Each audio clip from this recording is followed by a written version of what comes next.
Morning. Let's start. The last time we stopped at the quadrature. The reason we need a quadrature is to try to circumvent the effect of Nato theory. This Nato theory is, I think, it's much more serious than Bedresin, because Bedresin says the amplitude variation cannot be high. Then we can normalize that and get rid of the amplitude variation totally. In other words, if we can do a AM-FM separation, then we can do the FM, we should be all right. Then there should be no restriction of Bedresin theory. However, if you read the mathematical-oriented journal, if you read a computational math or whatever, there are about a dozen papers recently come out to discuss Bedresin theory. They are not discuss the limitation. They're trying to find out the class of function that satisfy Bedresin, even though the amplitude still change. That is not what we want, because our data, we have no control of the property of the data. So that's strictly mathematical mathematical discussion. And here, now the next step is trying to get over Nato theory. The Nato theory, as I said, it's on the limit is on the phase function. Let me just recap what we have done. Nato theory indicate that the quadrature and the Hilbert transformation are not the same. But this limit is given as a constant. And if we look at the Duffin equation, given that the phase function is changing, and we will have harmonics, and this is the form. And here you see that the data, the quadrature, and the Hilbert transformation, they are not the same. Okay, and because they're not the same, so by the time you compute the amplitude, this is the amplitude computed from quadrature. This is the amplitude. This is the amplitude computed by Hilbert transformation. So they are indeed different. Okay, so because of that, the phase function is of course different. Now, remember, how can we find out the phase? The phase we can find out. We stipulate that our function is amplitude times cosine theta.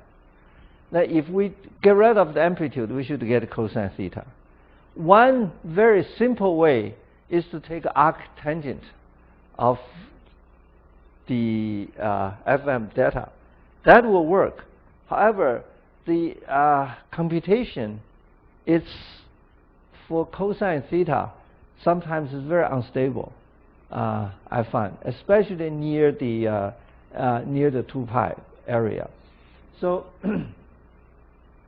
so at the beginning, I tried to use arctangent, but arctangent ran into very similar problems.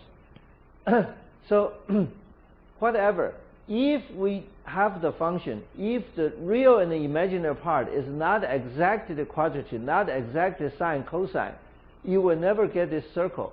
If you get this, then you only get approximate phase function. So this is show how if you use quadrature, you get this phase, frequency. You use Hilbert, you get that frequency. And this was discussed in the original 1998 paper. At that time, I was amazed to find that using Hilbert, I cannot totally recover the phase function and therefore totally recover the instantaneous frequency. Now, of course, over here, this is the Tigers energy operator, and we know that's not going to work for any complicated phase function. So the quadrature, procedure of quadrature is very simple. You get IMF, as we know that IMF is only necessary, not sufficient, so we have to normalize it first. And after we normalize it, and we have this normalized x. Then we define y as 1 minus x squared. 1 minus x squared. So this y and this x is definitely a quadrature because x squared plus y squared equal to 1. Exactly. Okay? So if you have x, I find that y and x squared plus y squared is exactly 1, so they are in quadrature. And then you define theta as y over x, then omega as d theta dt. So now we have all these different ways to compute the instantaneous frequency. Then we can try it on some function. The first function I tried is a complicated Duffy equation. This not only has amplitude change, but the frequency also change. Not only frequency change, frequency is chirping. Frequency change is function of time. So it plot out this function is by itself. It looks like a Duffy equation, but this Duffy equation, the frequency keep increasing. By the time you get here, the frequency is much higher.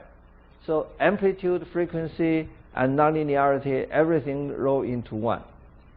For this function, if we look at the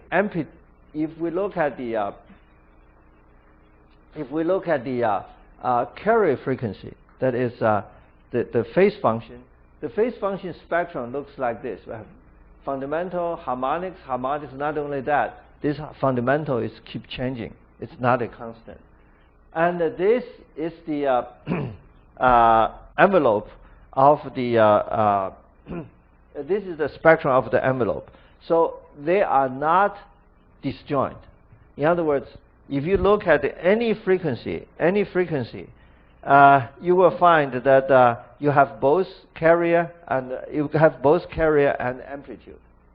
So if the amplitude and the carrier are totally disjoint, it's one over different frequency range, then you don't have to worry about Bedressian. Now in this case, Bedressian limitation is serious. So what you have to do is you have to normalize it to separate. So by normalizing it, we change the phase function from this to this red circle. From this original phase function looks like this as amplitude increase. When we normalize, we change this phase function to that phase plane. And that's still not enough because you see none of this curve actually constitutes a circle. So what we have to do is that we have to use quadrature to normalize it to a circle. Once you use quadrature, you can actually change every one of this into that. So this green circle has a lot of lines, but each line falls on top of each other if you use quadrature. Okay. Now once you use quadrature, you can compute the frequency. You can compute the first amplitude. You see the amplitude here? This is the data. This is the quadrature. This, the pale blue is the Hilbert transformation, and this is normalized with Hilbert transformation. Normalized with Hilbert transformation doesn't work. Okay? So when we try to normalize something, I try not to use Hilbert transformation as to compute the amplitude to normalize it. Okay. This is only the amplitude. Here is the frequency. Now you look at this frequency. Tigger's energy operator is the green one here in on my graph. I don't know that the color is not very visible. So this curve is actually the Tigger's energy operator. So the instantaneous frequency is very poor you look at this, the value are very, very poor. Here's the data. Then generalized zero crossing give you a step function. The step function actually follow the data very well. Yeah. And if we use only Hilbert transformation, and that's very poor, as we have already said. And if we use normalized Hilbert transformation, in other words, we use spline to normalize it, and then compute the Hilbert transformation, it doesn't look too bad. And of course, the best one we'll get is from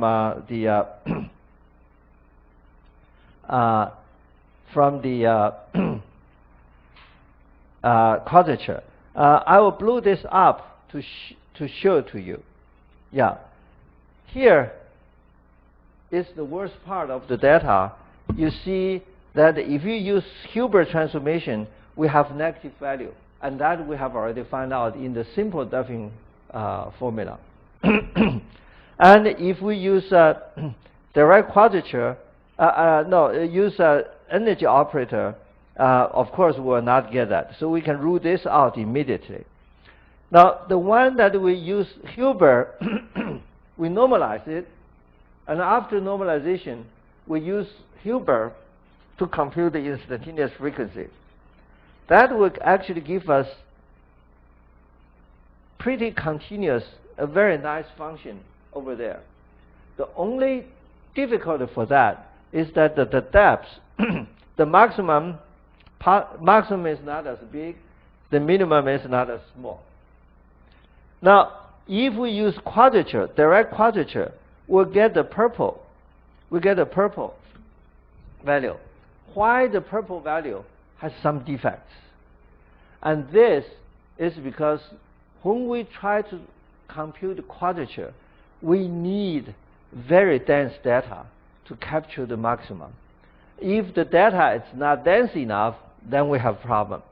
So in the lower frequency end, direct quadrature has no problem. In a high frequency end, the direct quadrature start to have problem. And that problem, to get rid of this problem, when I compute the instantaneous frequency, actually I employed a filter. You take a derivative, it's very noisy. And the filter that I use is a mean value filter. You get it. Mean value filter, it's very good to get rid of outlier. You have a very large value and very small value, and I always take the mean value. Yeah. And mean value, usually you use either 3 points or 5 points. Then you can find a mean. And you always stick with the medium, not the mean, medium filter. So medium filter will get you pretty close to that. But as the wave gets shorter and shorter, the problem you will run into becomes worse. Yeah. So here is my suggestion. In most cases, I will use direct quadrature. Right? But if I find that my data is really not dense enough, then you have two options. The first option is to spline fill the data. You have, for example, 3 points per wave. I will just up sample. I will fill in the gaps with spline. I'll fill in 10 more points in between your data points. Then that should give you very good data. But however, if the data becomes, if the data volume is too high, 10 points up sample sometimes make the data volume too big for you to handle.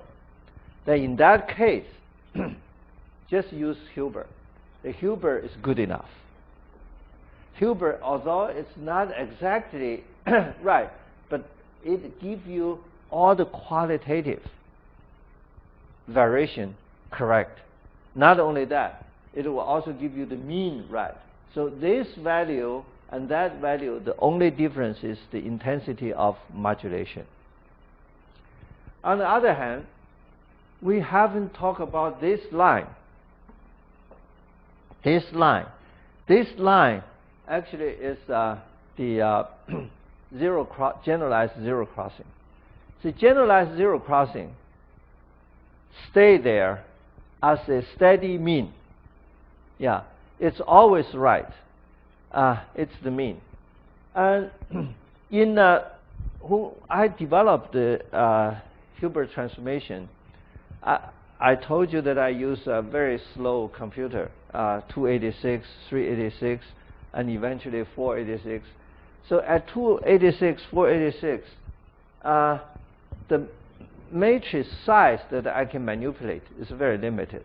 If I have a data of 1,000 points, and if I assign frequency of 100 points, then I have 100 times 1,000, then the computer don't know what to do. So you will sit there forever to wait until it's actually the Hilbert spectrum. So at that time, at the very early development, I decided to reassign the beams. Yeah. And that actually works out pretty good. It saves lots of computation time, even though now our computer is better, but still it saves lots of time. So typically, if I have 10,000 data, you really don't use 10,000 time steps. You used to say 1,000. So you actually get average of 10 points put in one bin.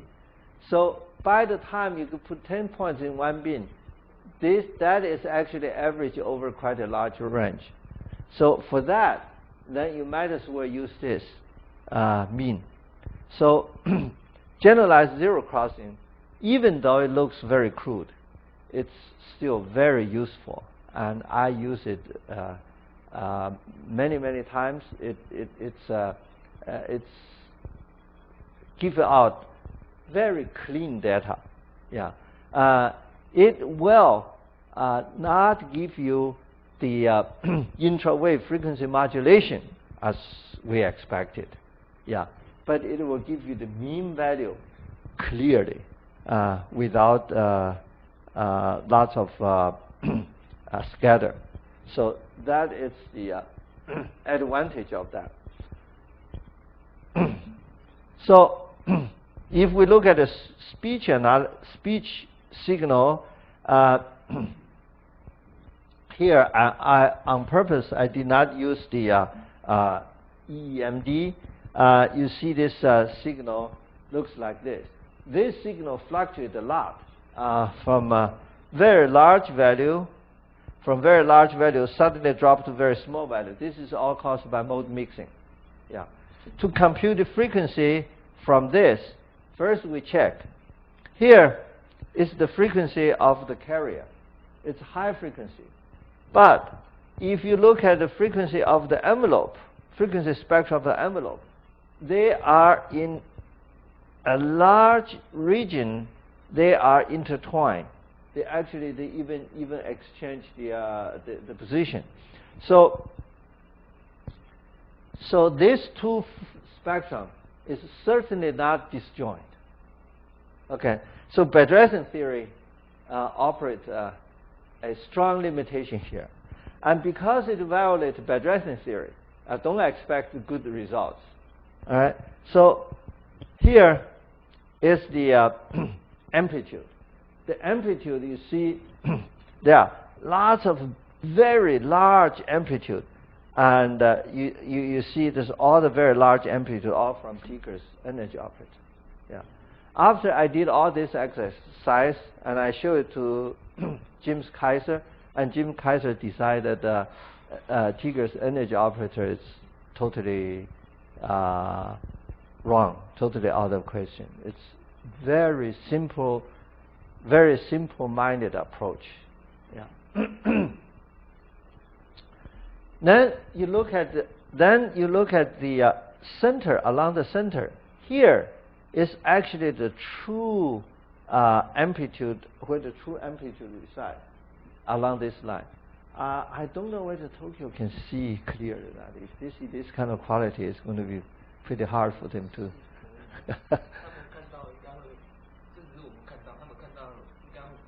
It's better than what here. Okay. Hi, hello, Tokyo. and Hiroshima. Can you see this figure? Can you see there's some line in between there here? Yeah. Yeah, okay, fine. So over here, then we see that we have spline determine the amplitude. We have Hilbert determine amplitude. We have generalized zero crossing determine amplitude. They are all very close in here, and it's form a symmetric amplitude across the zero line. Yeah. Then we look at the instantaneous frequency. The instantaneous frequency here, we immediately can see there are some very poor values. The poor values are this. This actually come out of the Hilbert transformation. In other words, if you have this data, if you use, after you decompose it, you say, well, that should be good. It turns out still not good enough. Yeah. So Hilbert transformation, in order to make a Hilbert transformation happy, there's a long way. You have to first decompose it, and after you decompose it, still not good enough. You have to normalize it. If you do not, look at all this false value. In this particular range, however, Tigger's energy operator are doing very well, because even though this wave amplitude is small, but they are pretty regular. And when it becomes irregular, like this waveform, and if you have this waveform, then the Tigger's energy operators start to going up and give you the wrong answer. And when you go like this, and that will give you the wrong answer. Yeah. Even though this wrong answer is not as eye-catching, but it's touch zero a lot of places. Yeah. So Tigger's energy operator here is not very good. Now we rule out Hilbert.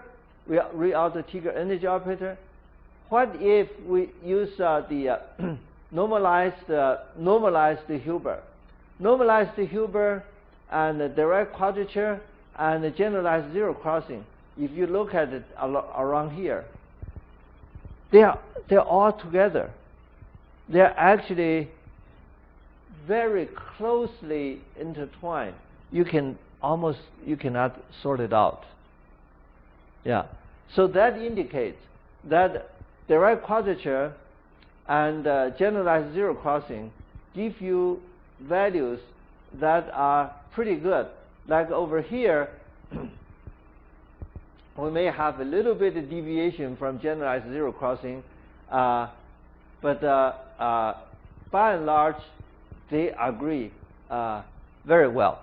This section is when we have a transition from very low frequency to very high frequency, very low amplitude to a high amplitude, and that is the location that you get a lot of problem with the Hilbert transformation. If we go to this location of pretty uniform large amplitude, then you will see that the only one that is getting worse is actually Tigger's energy operator. Tigger's energy operator, this wave is not exactly sinusoidal, and here it's not symmetric sinusoidal. Everywhere you get that kind of wave, you have problem with energy Tigger's operator. Yeah. Now, and the generalized zero crossing is try to get more steady. It has less variation. It try to give you the mean. In other words, it's try to cut all the corners. It will not go to the very high value, positive value, or no go very low minimum value. It will always try to go through the mean of the value, but it's still hanging there. So the value is still usable. And then you compare to the generalized zero crossing, with direct quadrature, you will find that as a rule, direct quadrature always give you a deeper modulation. And that deeper modulation is indeed what we missed using any kind of Hilbert transformation. The generalized zero direct quadrature always go further, no matter where you look. It's all generalized zero crossing always give you more fluctuation, or in other words, more direct reflection of the change. Now, if you look at the water wave, I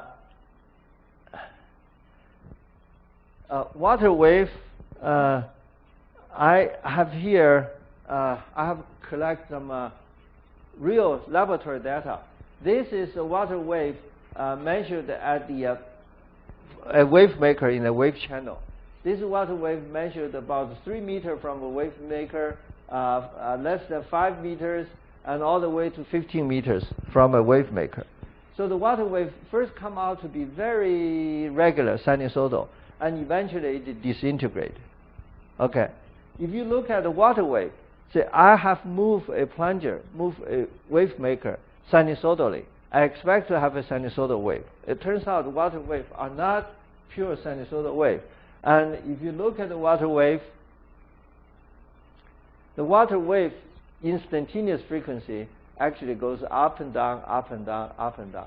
Over a pretty large range, the mean frequency is 2.5. And the frequency you actually measure is from 2 to 3. That's 20% fluctuation. Yeah, plus minus 20%. Yeah, that's very high. So the water wave, why water wave frequency is not constant? Because water wave is nonlinear. All nonlinear wave has frequency, intra-wave frequency modulation. Yeah. If you go to a further station, the fluctuations getting even worse, and when the waves amplitude start to be different, the instantaneous frequency fluctuate even more. Yeah, but if you do a phase average, you see this phase average, the frequency change is very, very repeatable as a function of the wave profile, and it's from 2 to 3, a little bit more than 3. This is station number 2 and station number 3, and eventually station number 4, which becomes a little bit more random, but it's still the same. So let me summarize what we observe here. The instantaneous frequency could be highly variable. Not only because its value is very highly variable, the gradient is also variable. It's also very high. So you take the derivative of the frequency, derivative of frequency is high. So in the past, we thought frequency we can use a mean. And if the frequency fluctuates, so taking a mean is not very good. And if frequency change very gradual, taking mean, short time mean is good. But here we see the gradient is even very high. How high the gradient is? The gradient is high within one wave. It can fluctuate 20% in a very benign low-king water wave. So instantaneous frequency is indeed a very different concept. And in all the water wave studies, we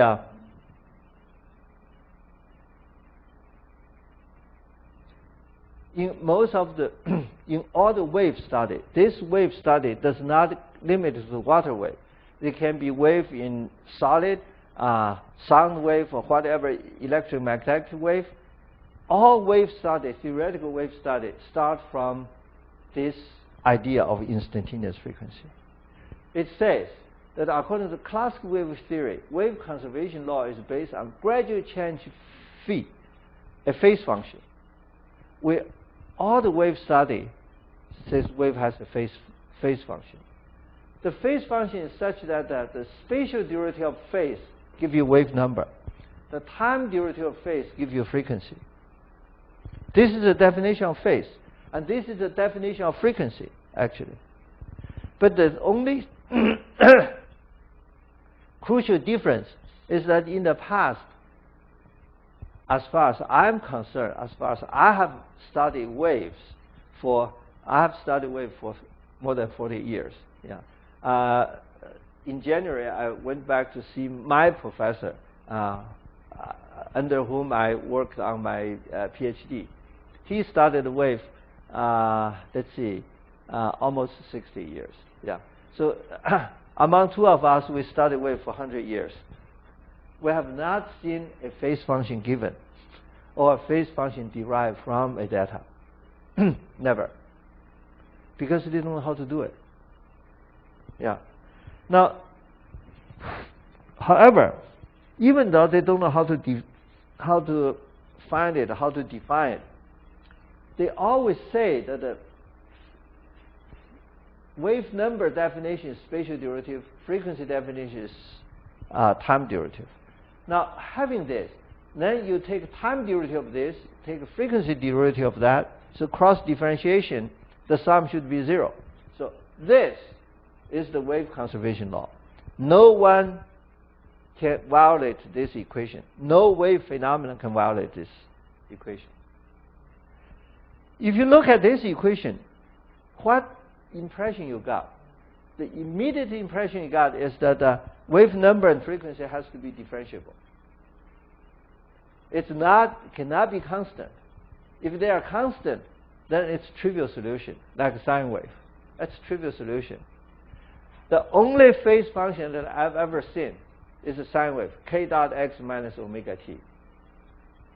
Yeah. And that's trivial solution.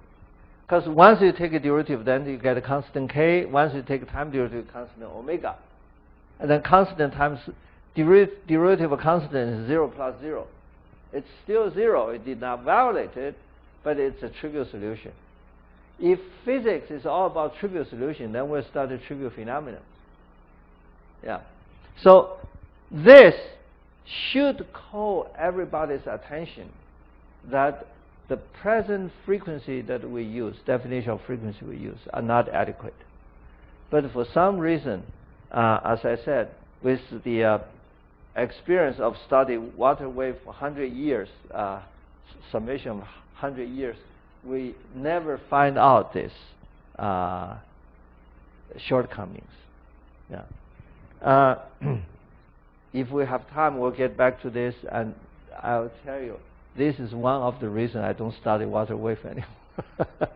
Because we are not studying the real physical problems. So, and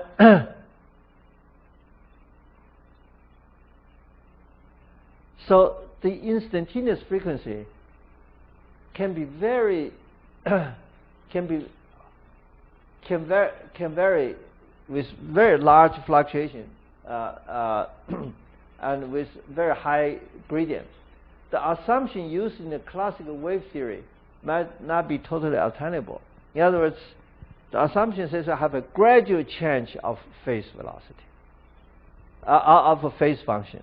That's not true, because the derivative of phase function is frequency. Frequency can change very, very large, and not only frequency change very large, its derivative is also very large. So the gradual change of phase, a gradual change function, it may never be there. So whatever the classic wave study, or water wave, or whatever other wave study, we have to be we have to be careful. Yeah. Not only that, the phase really does not change gradually. This is another problem we will get back into. Yeah. So we are talking about the different methods. Now I'm going to compare with all different methods and give you a summary of what I discussed. TEO is extremely local. Yeah, but it's only for linear data. So TEO should not be used at all for instantaneous frequency computation. However, TEO has a very good property. It's very local, right? Not only very local. If you have any data and you go through TEO, you compute its instantaneous frequency, you find that wherever the instantaneous frequency behaves strangely, and that means that particular location has nonlinear behavior. So TEO becomes a very good nonlinear data identifier. Yeah, you compute the instantaneous frequency, even a short section of the wave, it's not linear. It immediately flare up. So this is a very, very good nonlinear indicator. I have never found any indicator better than this, because it's based on linear. If it's not linear, then immediately it's wrong. Okay? The generalized zero crossing is the most stable. It will never have any problem. It always has enough data and always give you mean, always give you standard deviation and all that. It offers the smooth frequency. The frequency does not fluctuate very much, but it never deviates very much from the mean. The resolution, however, is a quarter wave period. So if you want to find out the wave frequency fluctuation within quarter wavelength, don't use this method. HHT is elegant and very detailed, but it suffers from a limitation of Bedressian and Nato theory. The Bedressian theory is that if amplitude fluctuates, Hilbert transformation doesn't work.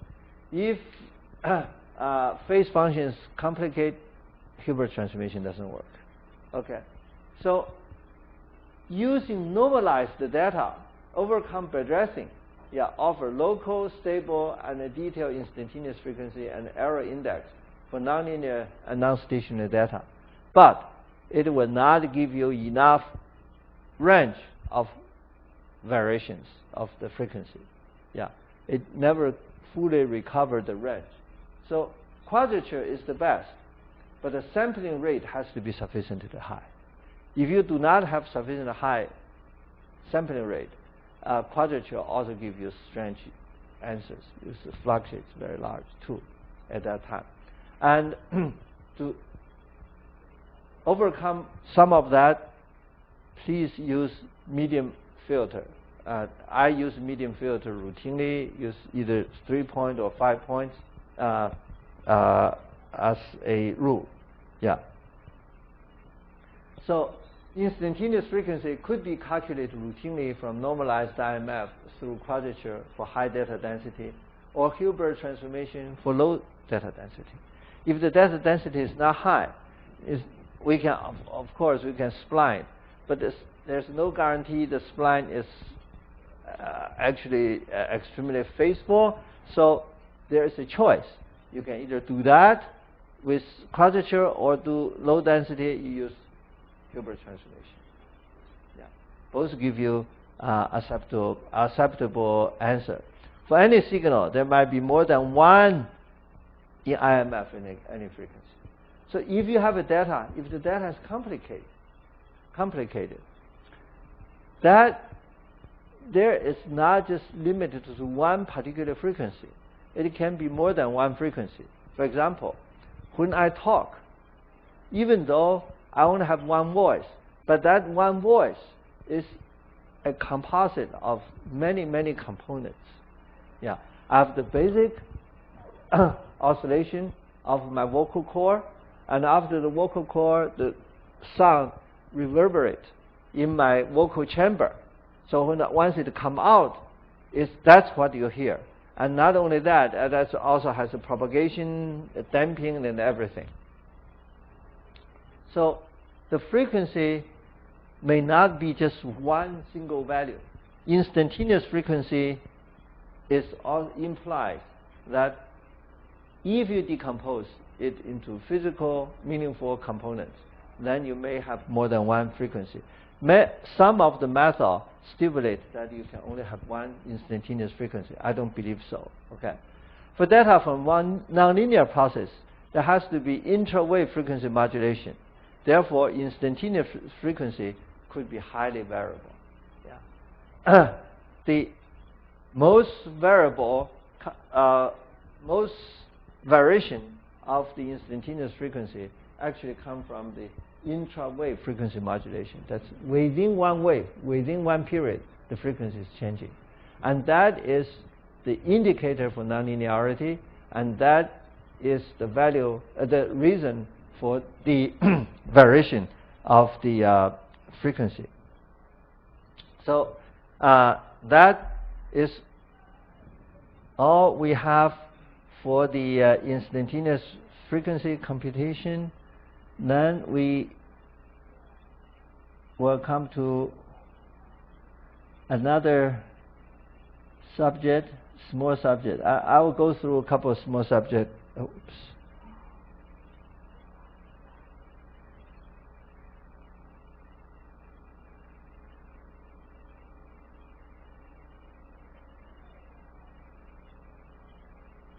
Okay. The next, I forgot to give this to you, but I will give that to you today of the rest of the semester. Okay. We'll talk about the N effect. We always have N effect, as I said in the decomposition. The decomposition has an N effect, and Hilbert transformation has an N effect. Yeah. The Hilbert transformation N effect, however, is much easier to fix compared to the EMD. The N effect actually in both Hilbert transformation and the EMD, the N effect of EMD we have already discussed, so we will not talk about it. The reason that we involved in this N effect is because I think the data is hard to collect. Therefore, I want to use the maximum extent to the data. I will not give up any data point easily. So I even prefer to risk the inaccuracy of extension to keep a little bit trace of the indication of the trend of the data. Other than that, you just use a window to mask the data, to suppress it to 0 and forget about it. Yeah, that's another alternative. There are two kinds of N effect. One is for EMD, which I've already discussed. The other one is for Hilbert transformation. The this is EMD. We can forget about that. To a certain extent, in principle, the Hilbert transformation and EMD, the N effect, are opposed the problem. The reason is that if it's non-stationary, it's very hard to extend data. So the problem may, as I said before, may not have a solution in the foreseeable future. Correction of the N effect is based on rectification empirically here. Okay, extending the data to the next 0 or next maximum or whatever. The HT, the Hilbert transformation N effect is easier, and the EMD is harder. Why we have Hilbert transformation, we have problem.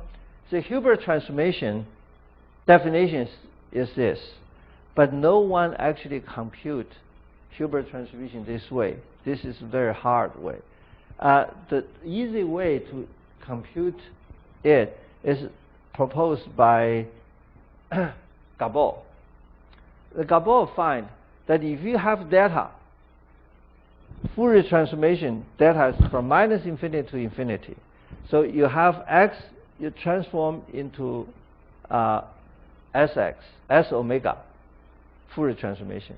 Once you get S omega, if you inverse transformation from -infinity to infinity, you get your original data back. But what if when we inverse transform instead of from minus infinity to infinity, what if we transform from 0 to infinity? Yeah, instead of go all the way, we'll only transform the positive frequency part. If we transform only the positive frequency part, it turns out that's an analytical function. And that analytical function, z, is x plus I, y. Yeah, this is Gabor's trick. Yeah, and this is a very useful thing because Fourier transformation is so easily implemented. So everybody now, most people doing Hilbert transformations using this way. Yeah, the MATLAB program use this method too. So the way is have your data, Fourier transformation, cut off the negative frequency, throw it away, and inverse transform, and that is a complex number, and the complex number is x, your original data, plus iy. Yeah. For example, if you have sine omega t, and you do a Fourier transformation. The Fourier transformation is symmetric, as x both positive and negative. You cut the negative out, and you only have the imaginary, and inverse you have x and imaginary part. That's the Hilbert. That's the way that you got the Hilbert transformation. So Hilbert transformation, indeed, from one sine wave, you actually got a 90-degree shift. Yeah, and so because of the implementation of Hilbert transformation is through FFT and inverse FFT, the end effects are very important. The end effect in Hilbert, first example is, see, suppose we have this Duffy equation start from 1 and end at 1. Then the Hilbert the Fourier transformation is this, and if we only take the positive half and we inverse back, we get a nice Hilbert transformation. And this nice Hilbert transformation will give you that oblique phase function. But there's nothing wrong. However, if I change this side from a positive 1 to n over here, for example, made a very simple change, still the same data, just change this data to here. What happened is that the spectrum changed. And when you inverse back, look at this. This end deteriorates. That end deteriorates. And if you plot the phase function, the phase function, the beginning and the end were not on the nice curve. Not only that, it actually influenced the next couple of waves. So when you do Hilbert transformation, you have to be very careful. The reason that we have to be careful because we have used Fourier transformation. And Fourier transformation works wonder. When we have infinite long data, we don't have to worry about the end. If we have finite data, what Fourier did is that if I have data only that long, what Fourier did is to repeat this data, repeat this data, repeat this data. Why we have endpoint effect is that when we repeat the data, this data from A to B and repeat from A to B, so at this particular point, I have the beginning point and end point. If the beginning point and end point is not the same value, then we have a jump. And Fourier says, no problem. If you have a jump, we will do the jump. We will converge to the midpoint. That's fine. But in order to converge to the midpoint, Fourier will have to add many, many, many terms to do that. And that many, many terms is known as Gibbs phenomenon. And Gibbs phenomenon occurs at the jump as well as cusps. For example, if my sine wave stop here, and if my beginning stop here, at the same value, all at 0, but one goes up, one comes down, then you have a sharp corner. And sharp corner, again, codes for infinite many components. All those infinite components, once you inverse transform, it's all reside in your Hilbert transform. And that will give you inaccurate time derivative. Yeah. See here, beginning and end are not the same value. We immediately see the problem. And compared to quadrature, this is not only the beginning and end is not right, and also there are few other cycle or influence. Here, yeah, if we do another one, say with the beginning and end at a different, since it's beginning here, and this end over here, they are all at the same height, but one is coming down, the other one goes up. You see, the slope are not the same. It still had an effect, and because of this, you actually made the interior points deteriorate. Yeah, and that's why in Fourier transformation, it emphasizes window, it emphasizes window, it emphasizes window. It says you cannot have this arbitrary beginning and end points because you're going to have very ugly Fourier transformation. But if you put a window on, then it will take care of it. So in Fourier transformation, window becomes a big topic, becomes a very important topic. Yeah. Now, do we want to use window? We can use window to suppress that, and we'll at least get rid of some of this. But then our amplitude will never be that big, and the amplitude will start from here, eventually evoked out. So, any effect with say sine wave. Now, now I have sine wave. The first one is from 0 going up, and this end is 0 going down. So if I connect this point to that point, I have a smooth connection. In other words, the value here at the beginning and end, not only the value is the same, the slope is also the same. Then you don't have any jump. Other than that, from beginning 0 and here, beginning 0 and 0, but this is going up, this is slope positive, this is slope negative, and all the others doesn't work. And if we use this, we do a Hilbert transformation. You see, other than the first one, we have a nice circle. All the others are not very nice circle. Now, when we do not have a nice circle, what happens? Is when you take instantaneous frequency. The instantaneous frequency, when it's beginning 0, end 0, and also at the exact one cycle, the frequency is constant. It's very nice. All the others, the frequency are not constant. This, I purposely offset it. It's not different by that.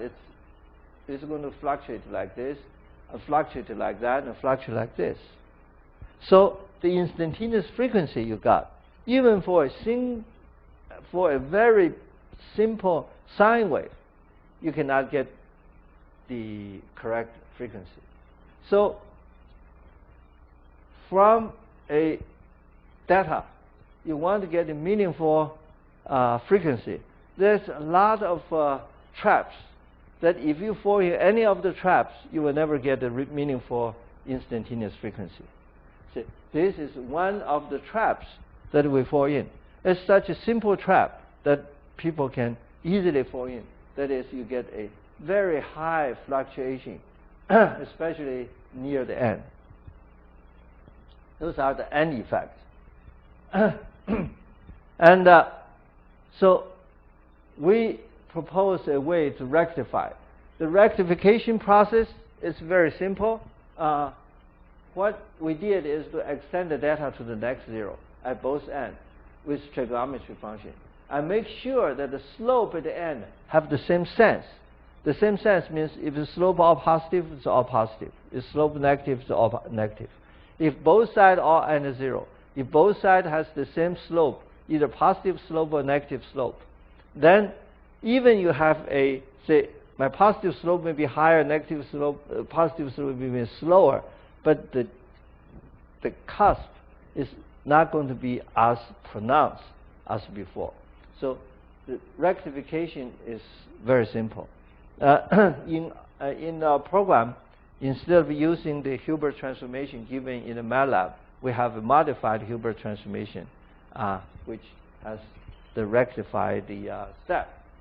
Now, once you have rectified step, then you look at all the all the sine wave.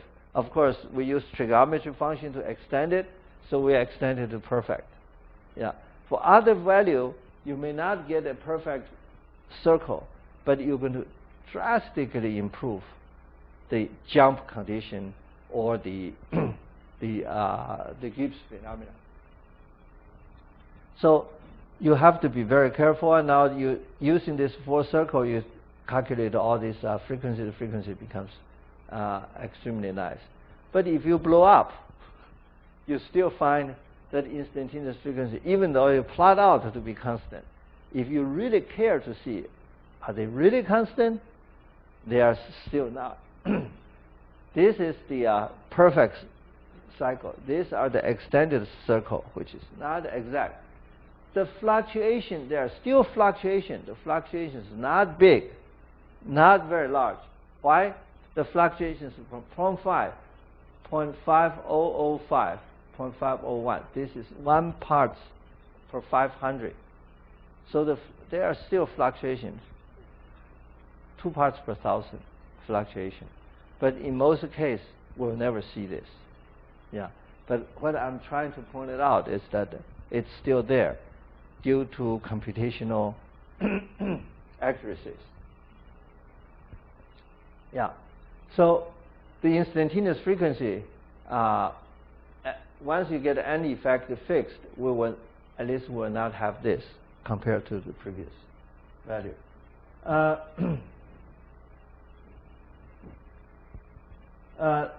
Singular point.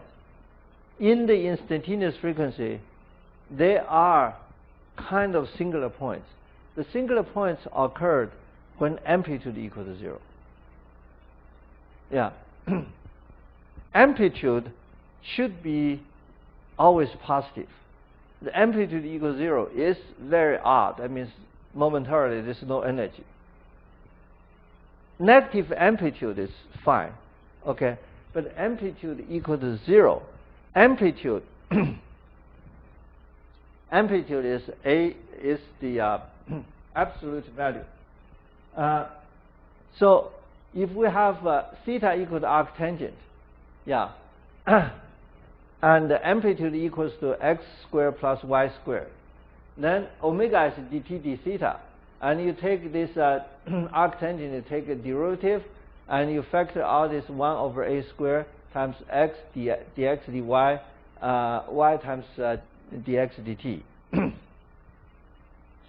If x equals 0 or y equals 0, it doesn't matter. It's regular. So the data points can go through 0 any time, any number of times. There's absolutely no problem. But if amplitude a, which is x squared plus y squared, but both real and the imaginary part are 0, then we have a singular. Then omega then becomes infinite. Yeah. So only at this point we have problem. Because of this point, those kind of problem we have problem. Then the corollary is that when amplitude is small, we have problem too. Because at that time, whatever computation here is going to be amplified by 1 over a squared. So if you have any noise, and that noise is going to be amplified tremendously. Yeah. So here is the irregular point, that the singular point that we will have to pay attention to is 1 over a squared. And if we can exempt this by using A sine phi plus B, A sine phi plus B sine psi, okay? And by A omega plus sine phi.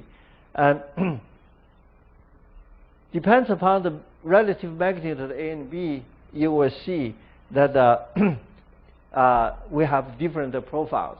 For example, if I keep this to be 1 and use this as 0.2, so you will have this kind of profile. This is 0.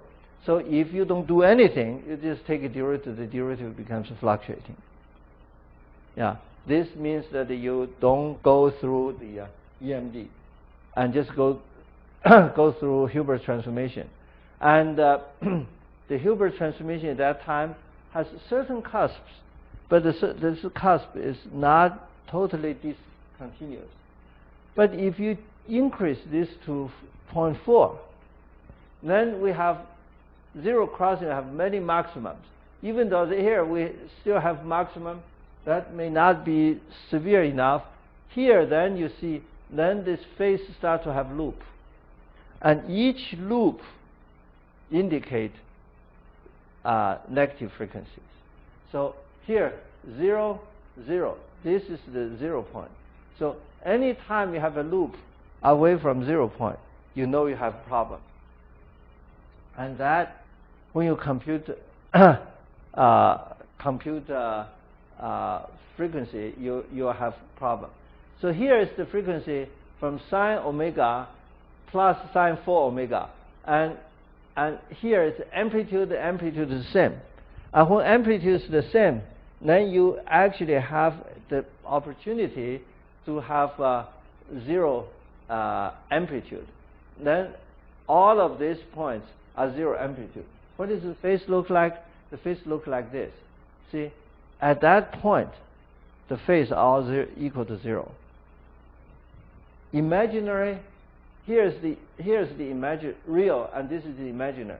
When imaginary and the 0 all pass through 0 point, and that's your singular point in Hilbert transformation. Yeah, in 0, in computing your amplitude. So this kind of point give you infinite value of frequency, either positive or negative. So this passes through, this data passes through this 0 many times.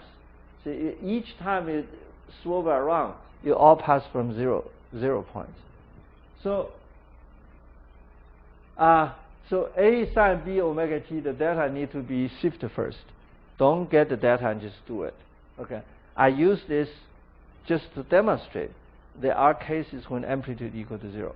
If you sift it, then whenever analytical value has a loop away from the origin, you'll have negative frequency. The sifting is trying to get rid of the loop. But sifting itself may not be enough, because sifting eliminates extrema, multiple extrema. But when the amplitude becomes so high, then sometimes the value does not go through 0 that fast. So you may still generate a loop when amplitude becomes very, fluctuation becomes very large. And that's where the Bedressian theory comes from. Yeah. Whenever analytical function pass through the origin, both real and imaginary are 0, imaginary parts are 0, there will be a frequency singularity. And the analytical function derived from the Hilbert transformation is local to a degree of 1/t. It's not exact local, because the Hilbert transformation is data convolved with 1/t. Yeah. So when you have 1/t, if you have a very large amplitude and have a small amplitude, the large amplitude actually overshadows the small amplitude. Yeah. The small amplitude may not actually give you the what's that? You get a problem? Oh. Can you still hear us, Tokyo? Yes, I can hear you. Okay. How about Hiroshima? You can hear us, right? Okay. So if we shift it, if we use EMD, then this problem disappeared, and this problem disappeared, this problem disappeared, and all the problem disappeared. So empirical mode decomposition gives you instantaneous frequency computation from analytical function a new life. So in the past, if you go read the paper, even nowadays, they still talk about the singularity, they still talk about negative frequency. It's all because they did not take care of their function. And to take care of the function, you have to A, decompose it, B, rectify it, yeah, normalize it, and C, rectify it. So that's the step that you can get a meaningful instantaneous frequency. It's not just grab any function and just do Hilbert transformation. You'll get all kinds of problems. Yeah. So accumulate the whole lesson of this semester is that if you get any data, if you try to find out this frequency, the first step is to decompose. The second step is to normalize. The third step is to rectify, and then you compute the Hilbert transformation. Even that, you still will not get the true instantaneous frequency because Hilbert transformation is again limited by the Bedressian. Okay. Our present approach is gradually shifted to quadrature. Yeah. So once we shift to quadrature, then the Hilbert spectrum will be exact. However, quadrature has its problem. Is if the density of data is not high enough, we will run into the problem of the not getting the right answer. It start to fluctuate. So I use Hilbert transformation and quadrature interchange, and lots of time, as I said, I use generalized zero crossing. All of that method are useful, and all those methods need to be shifted first. So we have a new life for the analytic signal. Yeah. So limitation of instantaneous frequency need to be monocomponent, and the traditional application of bandpass filter is no good. Yeah. Many people in the past says, I understand Hilbert transformation does not work and does not give you meaningful physical answer if you do not have a narrow band. So they say, all right, we'll just narrow band. We use narrow band to get a signal. Narrow band to get a signal, you will get a very nice instantaneous frequency. But what's wrong with that? The wrong with that is that if you use narrow band, you reduce the nonlinear data into a linear data. Yeah, because in the Fourier frequency space, nonlinear data has a lot of harmonics. Narrow band can never fully take care of the harmonics. Yeah. So if you filter away all the harmonics away, what happens is that the Duffing wave becomes a cosine wave. Yeah. You lost the intra-wave frequency modulation. So the frequency you got is a smooth frequency, but it's not the frequency of the problem that you started with. So narrow band is not, bandpass is not a solution. Yeah. And we also have to be aware of Bedressian theory and Nato theory. Yeah. I repeatedly emphasize this because very few people actually pay attention to this. Even though some mathematicians don't know this two theory.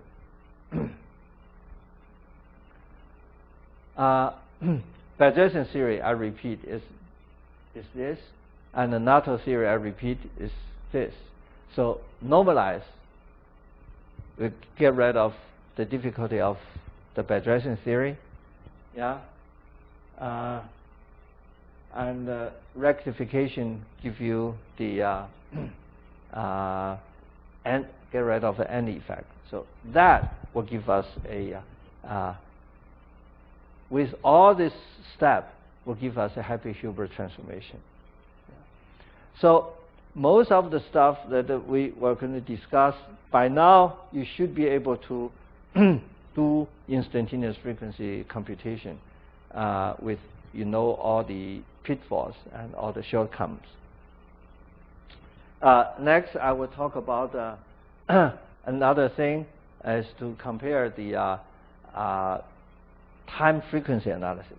But before I do that, and before I forgot, I was called attention to the fact that the homework I give, we may not have enough tools to do it. The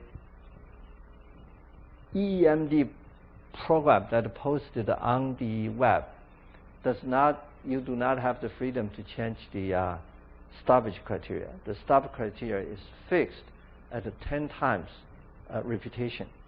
Okay? So reduce the homework to forget about the stoppage criteria. Just play with the noise level. Okay? So change that. So make that homework. If you write your own program to do the stoppage criteria, you'll get extra points. If not, please do the noise level. All right? Is that clear? The homework, you have the homework statement. Yeah. The assignment is that by using data you have readily in hand. If not, you can generate noise, like 1,000 data points. And I want you to use EEMD to study the sensitivity of stoppage criteria and the noise level. Forget about the stoppage criteria. Use noise level. And but you can play another game, is to increase the ensemble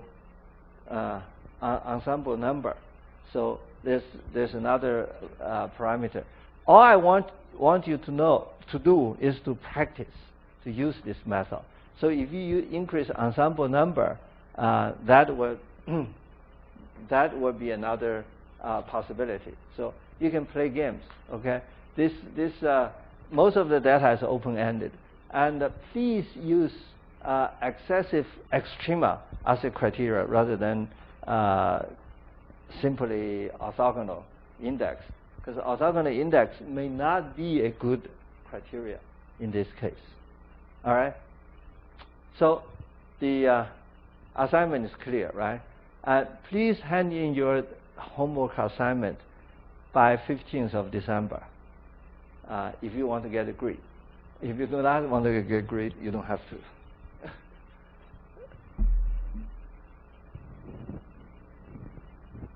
All right, we're going to march on.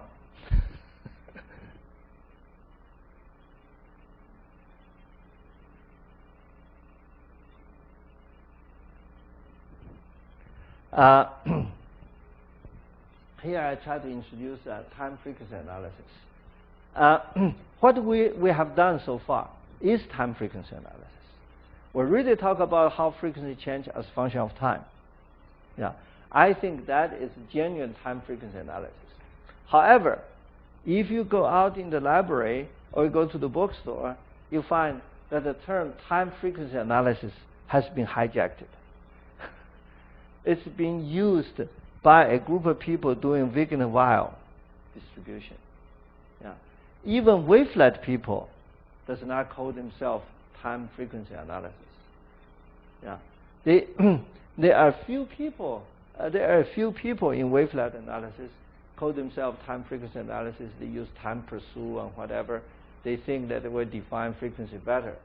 But most of the time frequency analysis is limited to the Wigner-Weil. And Wigner-Weil, the representative author of Wigner-Weil is Leon Cohen. Leon Cohen wrote a book in 1995. It's called the Time Frequency Analysis. The title is Time Frequency Analysis. And once he did that, because he is such an antagonist to the wavelet people, so wavelet people decide not to touch that word. So if you pick up Leon Cohen's book, Leon Cohen's whole book will never mention wavelet. It's strictly Wigner-Weil. But if you pick up any wavelet book, they will never mention Wigner-Weil. They only mention wavelet. And in fact, both of these methods is trying to do the similar problem. Of course, many of the wavelet analysis people, they are trying to do data compression, image compression. That's a different story. But as far as time series analysis is concerned, their idea is about the same. Yeah. But when these two people get together, two groups get together, the result is spectacular, I can only say. About 5 years ago, I went to a meeting, a wavelet meeting. But that meeting, somehow the organizer also invited Leanne Cohen. Yeah. And at the same meeting, they also invite David Donahoe. David Donahoe is a professor at Stanford University, and he's very famous for wavelet analysis, and especially if you try to find the edge of a picture. He's specialized. He's very good at that. He's so good that he was elected to the National Academy of Science at the same year with Ingrid Daubechi, 1999, I believe. So when these two people get together, they argue just unbelievably. One said that your method is no good, the other one says, no, your method is no good. And the chairman will have to separate them into two corners, otherwise they may have become physical. Yeah. The motivation is we try to find the frequency and energy level from the real data. Yeah. And this real data, in our real data, see our speech, music, weather, climate, and everything, it's time varying. We all want to know how they change as a function of time. Yeah. The traditional frequency analysis is not adequate because frequency analysis lost track of time. Yeah. So to describe this phenomenon, to understand the underlying mechanism, we need time frequency analysis. And what is time frequency analysis? Traditional method give us spectrogram with wavelet, Wigner-Weil. So we're going to talk about this. Time frequency analysis should be all time frequency energy representation should be classified as time frequency analysis. Therefore, I think wavelet, Wigner-Weil, spectrogram should all be included. But this is not true in any book you buy.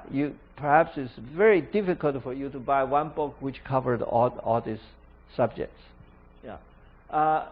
One exception may be Patrick Flandrin. Yeah.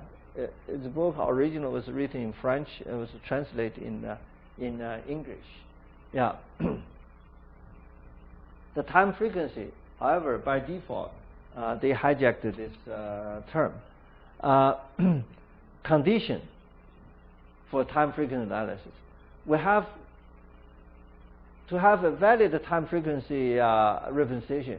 We have to have frequency and energy vary as function of time. Yeah, and therefore frequency should have continuous value. Energy has a continuous value. Yeah. Ideally, different events should not influence each other. See, what is wavelet? Wavelet essentially is this: is you have any x, you going through a convolution or a transform with a psi. This psi is complex value function. It has the same variable t, but the t can minus a b and over a. This a and b actually give you two additional variables, and that two additional variable is over here. So whatever, once you calculate it, you get out a function w. This w depends on a, b, phi, and x. Yeah. What's b? B has the same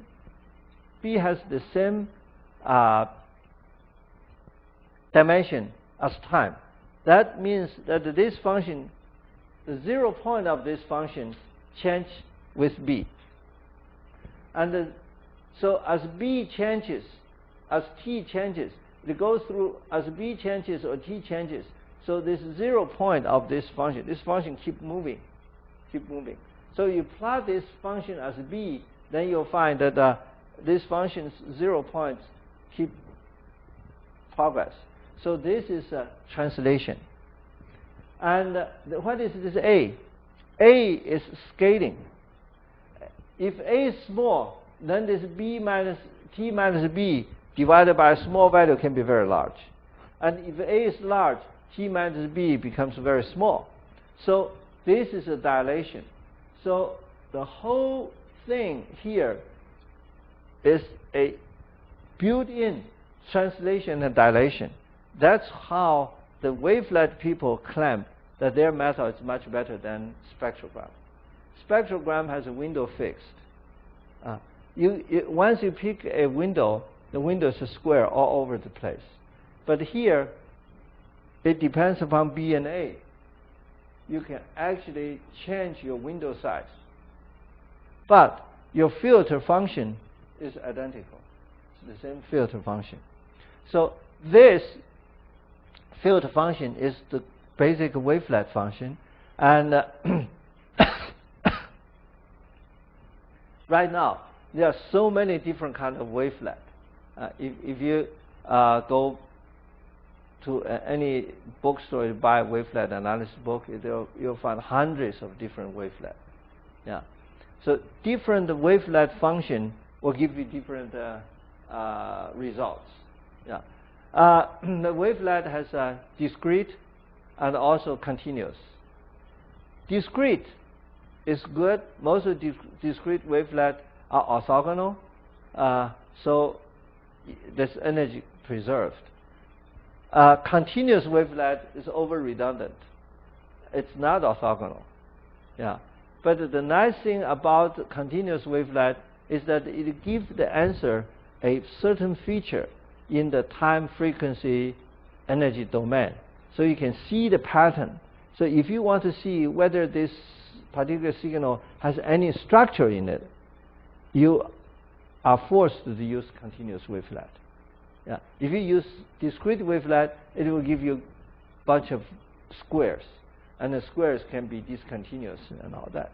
So you will not get a very close, a very clear picture. So the wavelet, simply a wavelet, the earliest wavelet is Molet wavelet. This is continuous.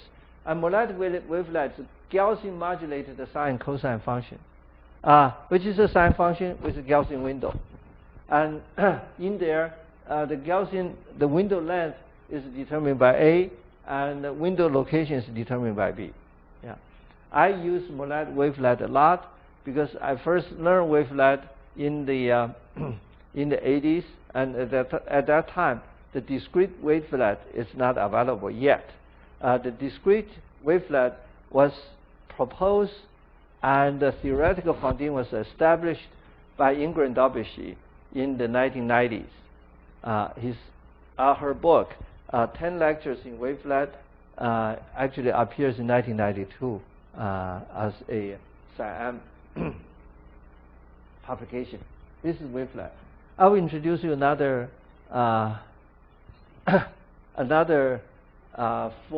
form. That's Wigner-Weil.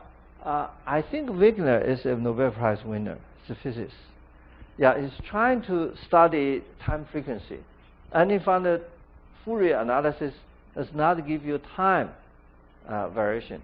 So what he did is that he proposed that we have x t minus half tau, x t plus half tau. Yeah. Now, in Fourier analysis, we have x t times x t plus tau. What he did is that that tau is split in half, minus and plus. Does that change anything? No. But what he did differently is that he compute this and keep the time as a variable. Okay, he realized that for any data, Fourier tell you that the correlation function of x times xt plus tau average should be independent of t. It's only a function of tau. But what he found is no, it's still a function of t. It's amazing. So all right, let's keep that t. Now, if you want to keep t, you don't want just to go one side, so you want to go both sides.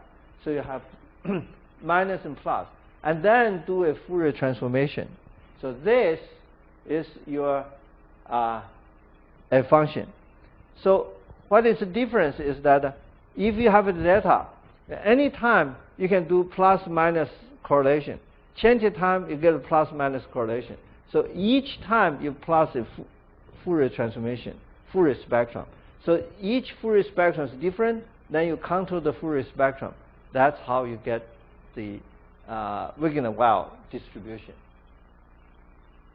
Wigner-Weil distribution should be the same as this spectrum, as the Fourier spectrum. Right? So because of that, they claim I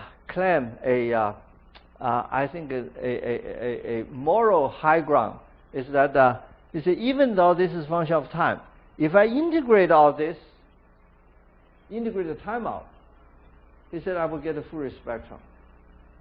So they claim that their distribution can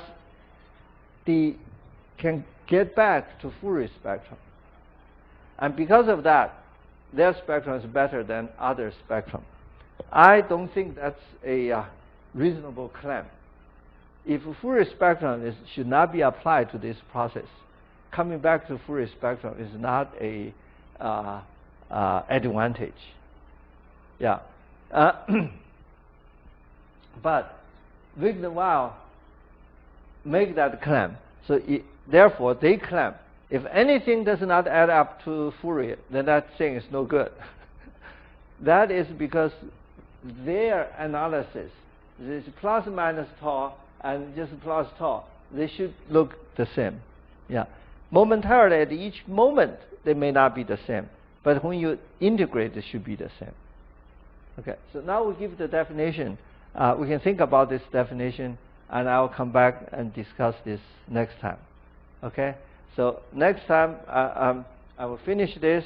I will talk about the Hilbert spectrum and its quantitative value of Hilbert spectrum, how Hilbert spectrum compare with the Fourier spectrum, even though Hilbert spectrum does not always add up to Fourier spectrum. And also Fourier spectrum, what is Fourier spectrum? What kind of time constant you talk about? Yeah. So what kind of window you use? There are all kinds of problems. So it's not really that ironclad a number that we can always get back to. Okay? So thank you very much. We'll end this class. The last time, however, will be our last time to with our friend from Japan, right? Hello? Tokyo. Yeah. Yeah. Hi. Next time will be your last time, right? Yes, you're right. You're right. Okay. Well, Yes. thank you very much for signing up for this course. I don't know whether you sign up or not. If you sign up, please hand in the homework. Otherwise, have a good time. Yeah, so thank you very much. The same thing applies to Hiroshima. All right. Bye bye. Bye bye. Thank you. Right. Yes, thank you. Sure. Thank you. Bye bye.